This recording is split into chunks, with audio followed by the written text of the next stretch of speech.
Hello everyone and welcome to the third part of Story of Dreams.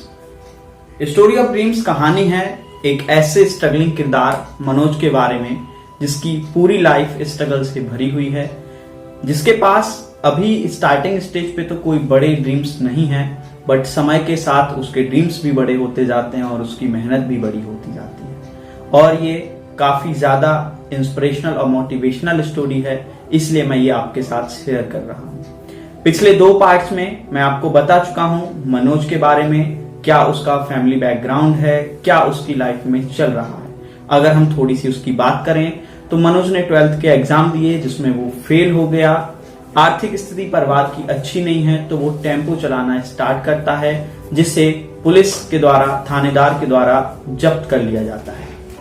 अब उसके पास अंतिम विकल्प यही है कि या तो वह पैसे देकर थानेदार से टेम्पो छुड़वाए, जो कि पॉसिबल है नहीं, दूसरा किसी से सोच सिफारिश लगवा के वो टेम्पो को छुड़वा सकता है। तो दोनों विकल्प उसके बंद हैं। अब उसके सामने एक अंतिम विकल्प बाकी रह जाता है कि वह एसडीएम दुष्यंत सिंह के पास जाए, जो उससे काफी प्रभावित हैं, क्योंकि कमेंट्री उन्होंने उसकी सुन रखी थी और वो उस कमेंट्री से अच्छे प्रभावित थे और उन्होंने मनोज की तारीफ भी की थी। तो मनोज को ये प्लान थोड़ा सही लगा कि वह एसडीएम दुष्यंत सिंह के पास जाकर अपनी टेम्पो को छुड़वाने के लिए रिक्वेस्ट करे। तो आइए आते हैं मनोज की लाइफ से जुड़े हुए थर्ड पार्ट में, और अगर हम फेजेस की बात करें तो 7वां फेज स्टार्ट करते हैं मनोज की लाइफ का। मनोज और उसका भाई कमलेश टेम्पो छुड़वाने के लिए एसडीएम दुष्यंत सिंह के कार्यालय पहुंच चुके थे। एसडीएम साहब जो मनोज की काफ़ी तारीफ कर चुके थे कमेंट्री मैच के दौरान, और मनोज को लगता था कि अगर वह उनसे मिलेगा तो वह क्या कहेगा, क्या कांड बताएगा। इसीलिए जब दरबान उनसे कांड लिखने के लिए कहता है तो मनोज टेम्पो छुड़वाने के लिए यह कारण नहीं लिख पाता है। वह उस पर्ची में लिखता है कि करियर और पढ़ाई पर चर्चा करना है। मनोज को लगा कि ऐसा लिखने पर दुष्यंत सिंह उसे पढ़ाई में होशियार स्टूडेंट समझेंगे और उससे अच्छे से बात करेंगे।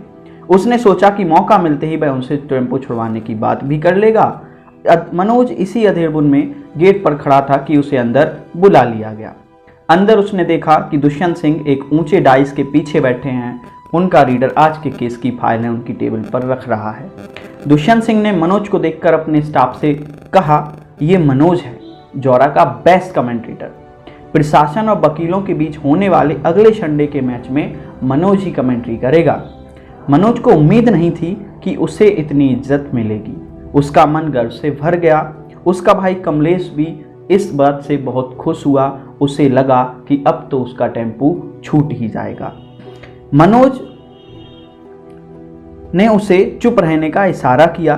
तभी दुष्यंत सिंह ने कहा, आज पहली बार मेरे पास बिना सरकारी काम के कोई आया है, नहीं तो अधिकतर लोग या तो जुआ सट्टा में पकड़े हुए लोगों को छुड़वाने के लिए आते हैं या फिर बंदूक के लाइसेंस के लिए आते हैं। कोई इस तरीके से नहीं आया कि करियर और पढ़ाई पर चर्चा करनी है। इतना कहकर वह हंसते हुए फाइल देखने लगी। रीडर फाइल की ओर इशारा करता हुआ बोला, सर, यह बागचीनी थाने का केस है, शांति भंग करने का। यहाँ पर एक इंटरेस्टिंग मोमेंट आने वाला है जो आपकी सोच को थोड़ा अच्छा करेगा, एक नया चेंज लेके आएगा, और आइए देखते हैं उसे। बागचीनी थाने के थानेदार यादव ने शांति भंग करने के अपराध में एक 40 साल के आदमी को पकड़ लिया था। एक दिन अरेस्ट करने के बाद उसे प्रतिबंधात्मक कार्रवाई के लिए एसडीएम कोर्ट में प्रस्तुत किया। एसडीएम को यह निर्णय लेना था कि पकड़ा गया व्यक्ति वास्तव में अपराधी है या नहीं। दोनों भाइयों ने देखा कि बागचीनी का थानेदार एसडीएम को सैल्यूट करके खड़ा है और बैठा तक नहीं है। इसी थानेदार ने टेम्पो पकड़ रखा था। इसी थानेदार की शिकायत लेकर दोनों यहाँ आए हुए थे। एसडीएम ने थानेदार से पूछा, बताइए थानेदार साहब, क्या मैटर है। थानेदार ने कहना शुरू किया, सर, मुलजिम मुकेश ने कल अपने मोहल्ले में अपने पड़ोसी नरेश के घर के सामने देसी कट्टे से 2 फायर किए। पुलिस चाहती है कि लोग शांति भंग करने वाले मुकेश को जेल भेज दिया जाए। कोई गवाह है तुम्हारे पास? एसडीएम साहब ने थानेदार से पूछा। जी सर। इतना कहकर थानेदार ने गवाह को बुलाया। गवाह को देखकर मनोज और उसका भाई कमलेश चौंक गए। कमलेश ने मनोज से कहा, ये तो वही दिनेश है जिसने टेम्पो की झूठी शिकायत की थी। अब उन्हें कुछ न कुछ दाल में काला समझ आ गया था और वो यह समझ चुके थे कि आज मुकेश को भी फंसाया जा रहा है। दिनेश ने एसडीएम के सामने अपनी रटी रटाई गवाही दे दी। सर, मैं शाम को मजदूरी करके साइकिल पर जा रहा था, तभी मैंने देखा कि इस आदमी ने एक घर के सामने देसी कट्टे से फायर कर दिया। मनोज की इच्छा हुई कि वह एसडीएम साहब से कह दे कि यह गवाह झूठा और मक्कार है, इसका काम ही है झूठी गवाही देना। थानेदार भी बहुत बेईमान और लालची है, झूठे केस में लोगों को फंसाता है, पर वह कुछ कह नहीं पाया। एसडीएम ने आगे की कार्रवाई जारी रखते हुए आरोपी मुकेश से पूछा, तुम्हें अपनी सफाई में कुछ कहना है या तुम्हें जेल भेज दें? एसडीएम की बात सुनकर थानेदार के चेहरे पर चमक आ गई, लेकिन मुकेश डर के मारे थर-थर कांपने लगा। घबराए हुए मुकेश ने हाथ जोड़कर निवेदन किया, सर, मैंने कोई अपराध नहीं किया, मेरी पत्नी और बेटी से पूछ लीजिए। एक औरत और 17-18 साल की लड़की भी कमरे में आ गई। औरत ने रोते हुए कहा, हुजूर, ये बिल्कुल निर्दोष हैं, वो तो नरेश ने धमकी दी थी कि इन्हें जेल भिजवा के दम लेगा। साल भर पहले नरेश को 10,000 रुपये उधार दिए थे, कई बार मांगने पर भी उसने वापस नहीं किए। अब पुलिस में हम दोनों को फंसा रहे हैं। मनोज को इस केस में अपना केस नजर आने लगा, जिसके बाहर निकलने का कोई रास्ता थानेदार ने नहीं छोड़ा था। औरत की बात सुनकर एसडीएम ने गवाह से पूछताछ की, गवाह दिनेश, थोड़ा आगे आओ और अपना चेहरा अच्छे से दिखाओ। दिनेश ने अपनी पतली शतुरमुख जैसी झुकी हुई गर्दन ऊंची की और वह अपनी आंखें एसडीएम साहब से नहीं मिला पा रहा था। उन्होंने कठोरता से पूछा, गर्दन ऊपर करके जवाब दो, महीने में कितने घरों में चोरी करते हो? दिनेश के चेहरे पर पसीना छलक आया।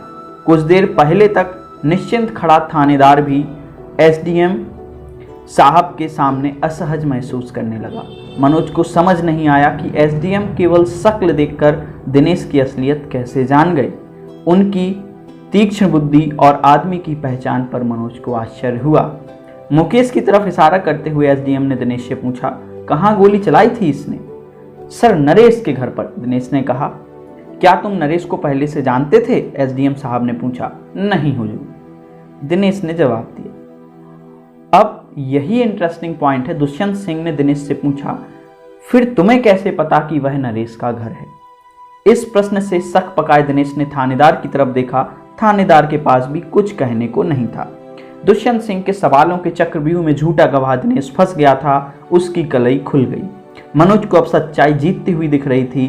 थानेदार की बेईमानी और षड्यंत्र पराजित होती हुई दिख रही थी। कहते हैं ना, सच की हमेशा जीत होती है। वही इस कहानी में दर्शाया गया है। दुष्यंत सिंह ने अब थानेदार से कहा, यादव जी, आप भी जानते हैं और मैं भी जानता हूं, यह केस आपके द्वारा रचा गया झूठा केस है। इस गवाह ने कोई भी घटना होते हुए नहीं देखी, यह झूठ बोल रहा है। इतना सुनते ही मनोज की इच्छा हुई कि वह खड़े होकर तालियां बजा दे। आज एक ईमानदार सरकारी तंत्र ने एक बेईमान सरकारी तंत्र को कटघरे में खड़ा कर दिया था। टेम्पो पकड़े जाने के बाद से उसके मन में यही बात चल रही थी कि गरीबों और कमजोरों का रक्षक कौन होगा।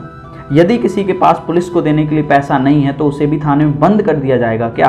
आज दुष्यंत सिंह ने गरीबों पर होने वाले अत्याचार को एक झटके में खत्म कर दिया। कोई तो है जो ढाल बनकर खड़ा है सच्चाई के पक्ष में और झूठ के खिलाफ। दुष्यंत सिंह ने अपने लीडर को ऑर्डर लिखवाया, केस समाप्त किया जाता है। मुकेश ने कोई अपराध नहीं किया, उसे छोड़ा जाए। इस गवाह पर झूठी गवाही का केस चलाने के लिए और पुलिस को निर्देश दिया जाता है, पुलिस विभाग को लिखा जाए कि थानेदार यादव पर फैब्रिकेटेड केस के लिए डिपार्टमेंटल इंक्वायरी चलाई जाए। इतना कहकर उन्होंने केस की ऑर्डर शीट पर साइन करके फाइल रीडर के पास अपनी टेबल के नीचे पटक दी। मनोज की इस केस को देखकर अभिभूत हो गया। उसे उम्मीद नहीं थी कि इतनी जल्दी कोई व्यक्ति सच और झूठ का निर्णय कर सकता है। इतनी जल्दी किसी झूठे और मक्कार आदमी को सजा मिल सकती है। इतनी जल्दी किसी सच्चे और मजबूर आदमी को न्याय मिल सकता है। वह अपने टेम्पो की सिफारिश को भूल गया। वह तो आनंद और आश्चर्य की अलग ही दुनिया में पहुंच गया। मनोज, तुम अपने करियर के बारे में बात करना चाहते थे?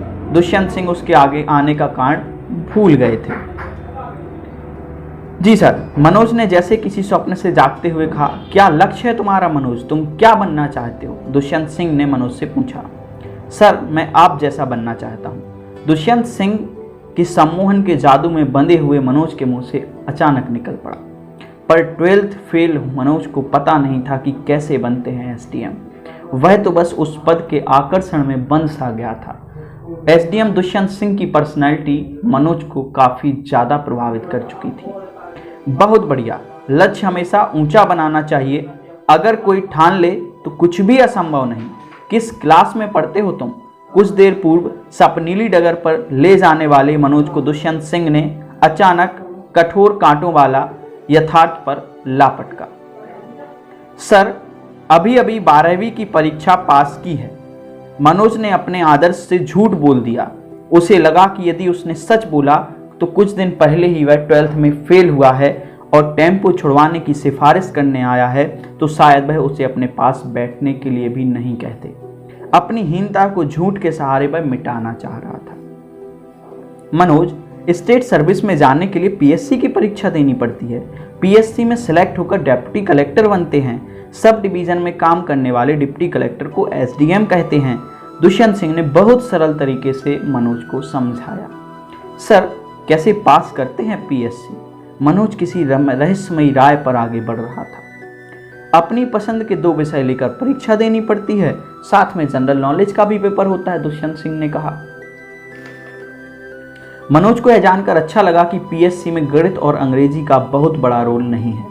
दुष्यंत सिंह ने भी बताया कि उन्होंने मैकेनिकल से इंजीनियरिंग करने के बाद हिंदी साहित्य और इतिहास विषय लेकर पीएससी परीक्षा पास की थी। इसके बाद वह पीएससी की परीक्षा पद्धति और पढ़ाई के तरीके के बारे में देर रात तक मनोज को बताते रहे।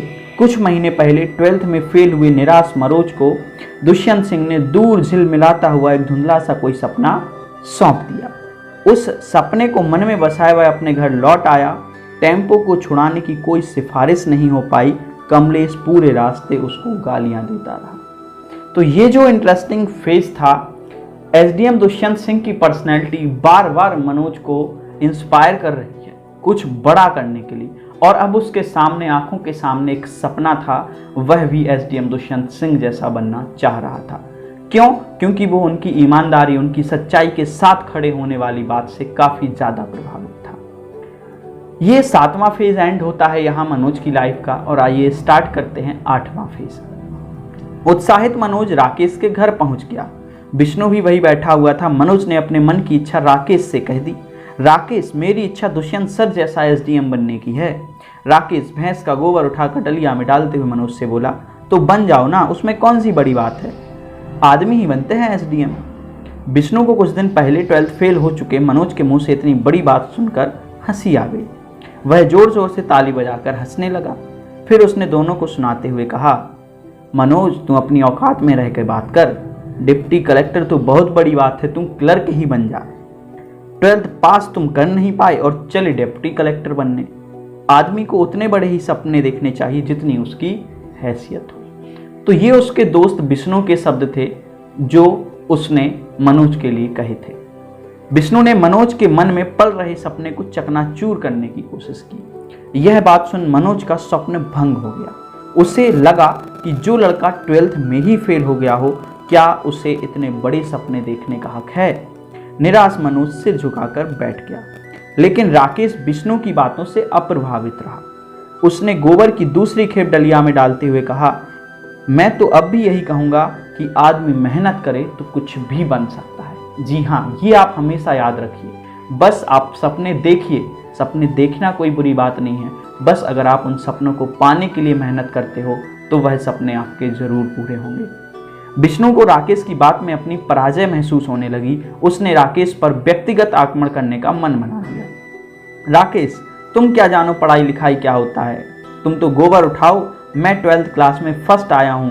जब मैं डिप्टी कलेक्टर बनने की नहीं सोच पा रहा हूँ तो 12th फेल मनोज कैसे डिप्टी कलेक्टर बन पाएगा?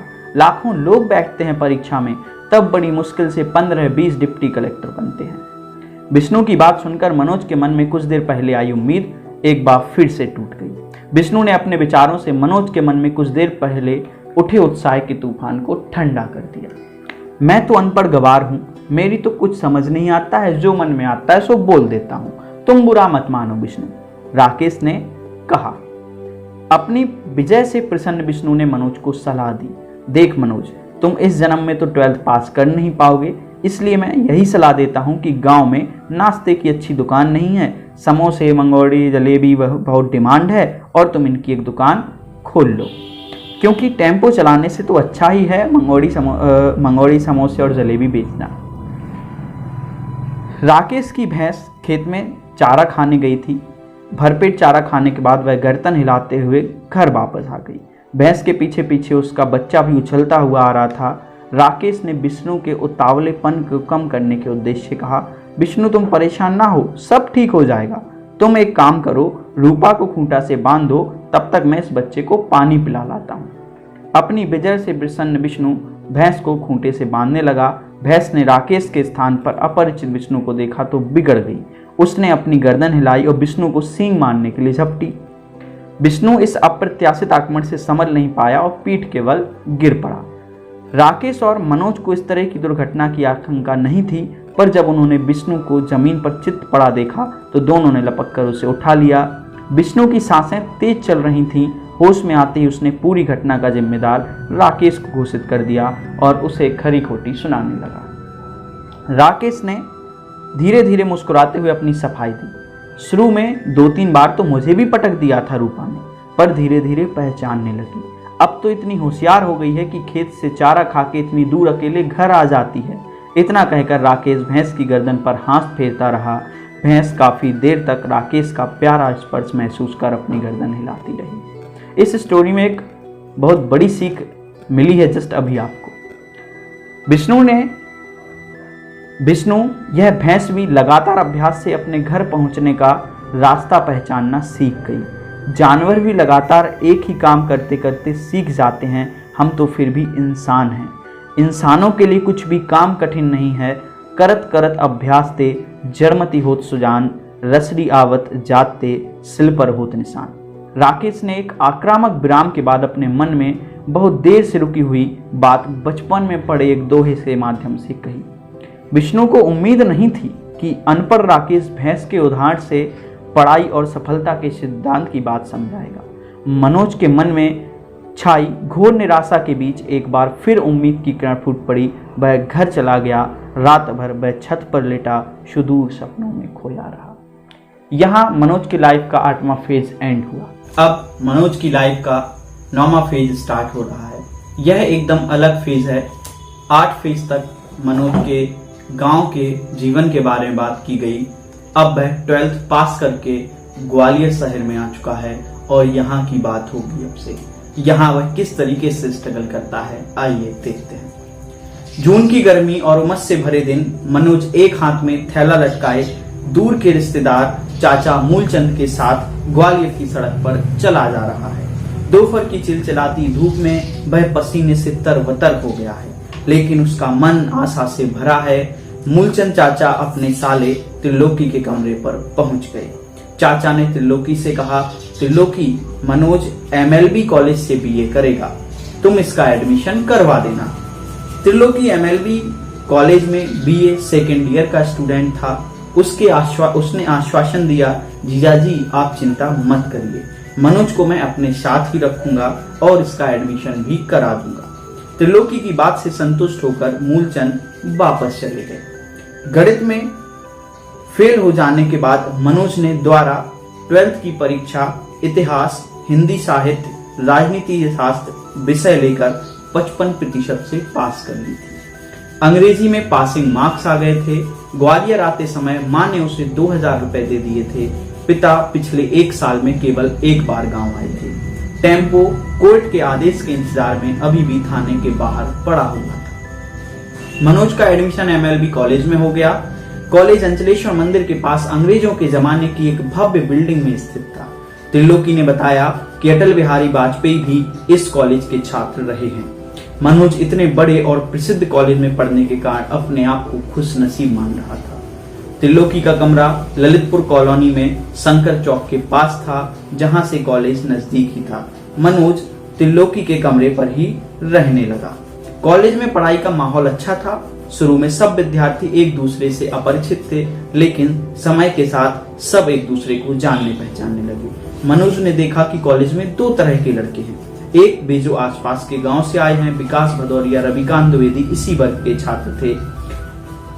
दूसरा वर्ग उन लड़कों का था जो ग्वालियर के ही रहने वाले थे और आर्थिक रूप से अच्छे थे। ये लड़के स्कूटर या हीरो पुक से कॉलेज आते थे। अमित दीक्षित और मनीष इसी वर्ग के छात्र थे। इन छात्रों की एक खासियत और थी, ये सभी छात्र पहले गणित और बायोलॉजी के छात्र थे।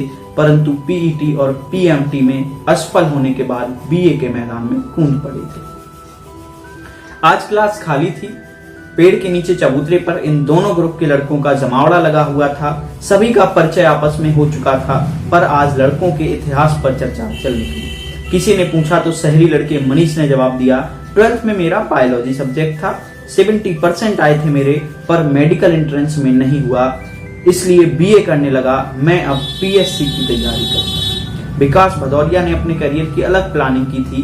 उसने अपने घुंघराले वालों पर हाथ फेरते हुए कहा, मेरा सपना है टीवी पर रिपोर्टिंग करना। देश दुनिया की बड़ी खबरों को कवर करने वाला रिपोर्टर बनना चाहता हूं मैं। एक दिन तुम लोग मुझे टीवी पर जरूर देखो।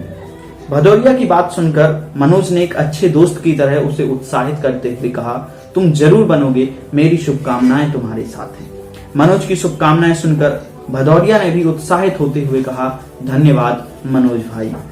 रविकांत द्विवेदी इंग्लिश का लिटरेचर का विद्यार्थी था। वह लेक्चरर बनना चाहता था। अब मनोज की बारी थी। उसने सोचा कि यहाँ तो सभी लड़के होशियार हैं, अधिकतर तो 12th में फर्स्ट क्लास रहे हैं। एक तो वह गांव से आया है, वैसे ही उसे ये शहरी लड़के सीरियसली नहीं ले रहे होंगे। यदि वह बता दे कि 12th में आर्ट में उसके 55% थे और उसने एक बार गणित में वह फेल हो चुका है, इतने होशियार लड़कों के ग्रुप में उसे खड़ा भी नहीं होने दिया जाएगा। अच्छे लड़कों का साथ ही उसकी तरक्की का रास्ता बनाएगा, ऐसा वह जानता था।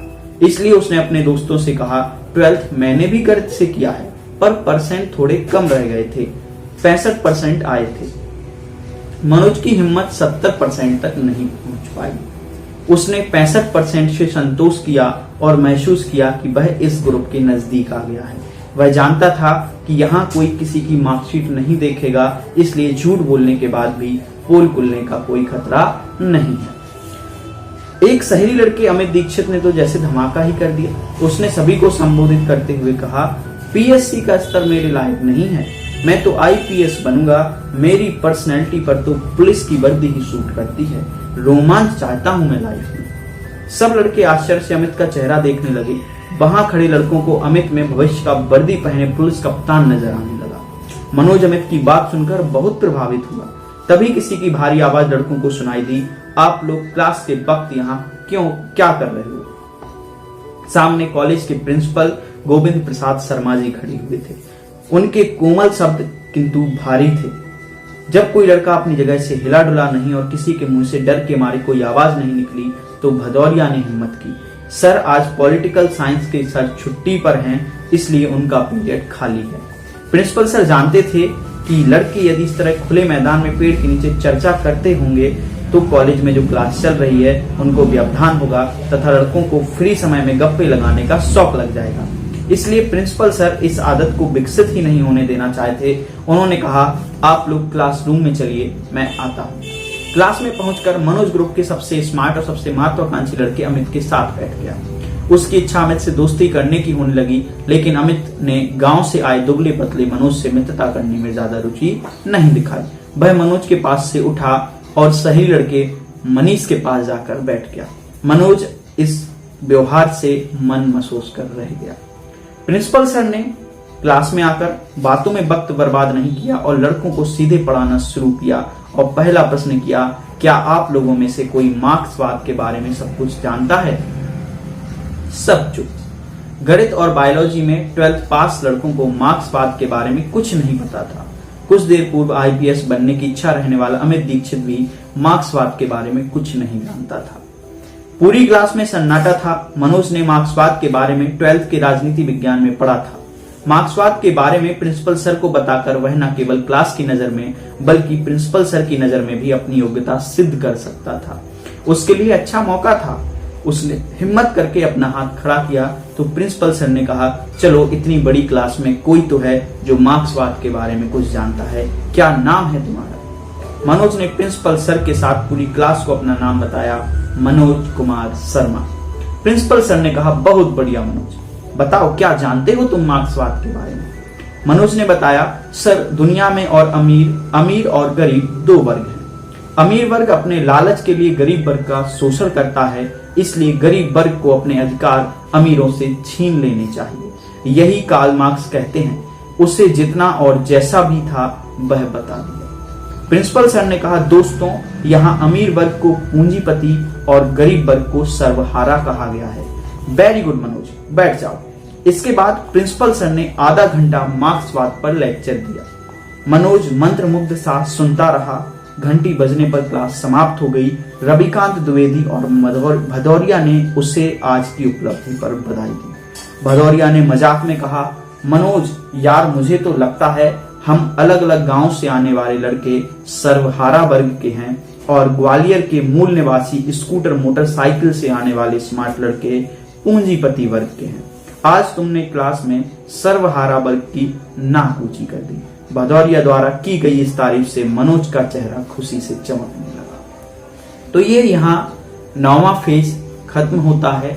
मनोज अब तक 12th की परीक्षा पास कर चुका है और एक नए वातावरण ग्वालियर में सेटल होने की कोशिश कर रहा है। ये उसके ग्वालियर में बीए करने के दौरान शुरुआती कुछ दिनों की ही बात है और इसके बाद हम स्टार्ट करेंगे मनोज की लाइफ का 10वां फेज। तो आइए देखते हैं मनोज की लाइफ का अगला फेज। ग्वालियर में मनोज के शुरुआती महीने स्थायित्व खोजने में ही बीत रहे थे। फीस और किताबों के बाद उसके घर से लाए पैसे भी खत्म होने लगे। 3 महीने उसे त्रिलोकी के साथ रहते हुए हो गए थे। त्रिलोकी के कमरे में उसका एक रूम पार्टनर केशव भी रहता था, इसलिए उस कमरे में 2 की जगह 3 लोग हो गए। एक कमरे में 3 लोगों के रहने से त्रिलोकी को कोई कष्ट नहीं था, लेकिन उसके रूम पार्टनर केशव के विचार इतने अच्छे नहीं थे। त्रिलोकी का रिश्तेदार होने के कारण केशव मनोज से अलग कमरा लेने के लिए सीधे सीधे नहीं कह पा रहा था, लेकिन वह चाहता था कि मनोज कहीं दूसरी जगह कमरा देख ले। केशव बीएससी कर रहा था। वह ज्यादातर समय किताबें हाथ में लिए बैठा रहता था। बीएससी करने के कारण वह बीए करने वाले मनोज को पढ़ाई में कमजोर जानता था। एक दिन केशव ने मनोज से कह ही दिया, मनोज तुम अपने लिए अलग कमरा देख लो, 3 लोगों के एक कमरे में रहने से मेरी पढ़ाई डिस्टर्ब होती है। मनोज ने केशव को आश्वासन दिया कि वह जल्दी ही अलग कमरा किराए पर ले लेगा, लेकिन जब त्रिलोकी को इस बात का पता चला तो उसने केशव को आड़े हाथों लिया। केशव, 3 लोग आराम से रह सकते हैं कमरे में। मनोज ग्वालियर में नया है, इसलिए पहले साल तो ये मेरे साथ ही रहेगा। त्रिलोकी ने मनोज को अपनी जिम्मेदारी मानते हुए केशव से साफ साफ कह दिया। त्रिलोकी के इस निर्णय के विरोध में केशव कुछ नहीं कह पाया, लेकिन वह मनोज से मन ही मन बहुत चिढ़ने लगा। एक सुबह त्रिलोकी को किसी काम से अपने गांव जाना पड़ा। मनोज कॉलेज चला गया। केशव अकेला कमरे पर रह गया। कॉलेज में एक पीरियड खाली था। मनोज और रविकांत द्विवेदी ग्राउंड में एक बेंच पर बैठकर इंग्लिश विषय को बीए में चुनने को लेकर चर्चा करने लगे। रविकांत ने इंग्लिश के लाभ गिनाते शुरू किए। मनोज, आजकल इंग्लिश के बिना कुछ नहीं हो सकता, इंग्लिश बहुत जरूरी है। मनोज इंग्लिश के नाम से ही बहुत घबराता था। उसने प्रतिवाद किया, लेकिन पीएससी में तो इंग्लिश की बहुत ज्यादा जरूरत ही नहीं पड़ती। रविकांत ने दृढ़ता से कहा, पर जिंदगी में पड़ती है, और किसने कहा कि तुम पीएससी में सिलेक्ट हो ही जाओगे? अगर पीएससी में नहीं हुए तो हिंदी का झुंझुना तुम्हारा पेट भी नहीं भर पाएगा। इंग्लिश आपके लिए नौकरी के कई ऑप्शन खोल देती है। आप ट्यूशन पढ़ा सकते हैं। किसी भी स्कूल कॉलेज में इंग्लिश पढ़ाने वाले लोगों की डिमांड ज्यादा होती है। मनोज ने जब यह यथार्थ सुना तो घबरा गया। उसने पीएससी में सिलेक्ट ना हो पाने के बाद की परिस्थिति पर विचार कभी नहीं किया था। रविकांत ने कहना जारी रखा, भाई मनोज, आप पहले ही आर्ट जैसे अनुपयोगी सब्जेक्ट लेकर गलती कर चुके हो। इन सब्जेक्ट के दम पर मार्केट में 4 पैसे नहीं कमा सकते। अब कम से कम इंग्लिश बची है, जिसे अच्छे से सीखकर अपना भविष्य कुछ तो सुरक्षित कर सकते हो। मार्केट आधारित भविष्य के हिसाब से उसने कुछ भी गलत नहीं कहा था। इसलिए रविकांत से प्रभावित होकर उसने हिंदी साहित्य और इतिहास के साथ बीए में एक सब्जेक्ट इंग्लिश लिटरेचर रखने का निर्णय ले लिया। चर्चा में शाम के 4 बज गए। कमरे पर पहुंचकर उसने देखा कि वहां ताला लगा हुआ है। वहीं बैठकर केशव का इंतजार करने लगा। इंतजार करते करते 2 घंटे बीत गए और उसे केशव की चिंता होने लगी। पास ही रहने वाला केशव के एक दोस्त के घर जाकर मनोज को पता चला कि वह तो अपने गांव चला गया है। यानी केशव जो मनोज से मन ही मन चिढ़ने लगा था, उसने उस चिढ़ को इस तरीके से निकाला कि जब वह गांव चला गया तो उसने मनोज को बताया ही नहीं और कमरे की चाबी भी नहीं दी। अब मनोज घंटों बाहर बैठा हुआ है। यहाँ मनोज की लाइफ के 10 फेज खत्म होते हैं और हमारा तीसरा पार्ट भी खत्म होता है। आगे की कहानी जानने के लिए जुड़े रहें चैनल से, सब्सक्राइब करें, अपने फ्रेंड्स के साथ शेयर करें और ये जो स्ट्रगल है मनोज की लाइफ की, यह हमें बहुत कुछ सिखाएगी। मनोज की पूरी लाइफ स्ट्रगल से भरी हुई है। अभी तक के हर पार्ट में आपने जाना होगा किस तरीके से वह स्ट्रगल कर रहा है। ओके, तो I am wishing you a very good luck. हर किसी की लाइफ में स्ट्रगल होते हैं, बट जब हम उन स्ट्रगल को पार करते हुए आगे जाते हैं तभी हमारे ड्रीम्स कंप्लीट होते हैं। तो ये स्टोरी ऑफ ड्रीम्स है, हम सभी के सपनों की कहानी है, किस तरीके से हम स्ट्रगल को पार कर आगे जा सकते हैं। Wishing you all a very good luck, having a good day. Thank you, keep supporting me.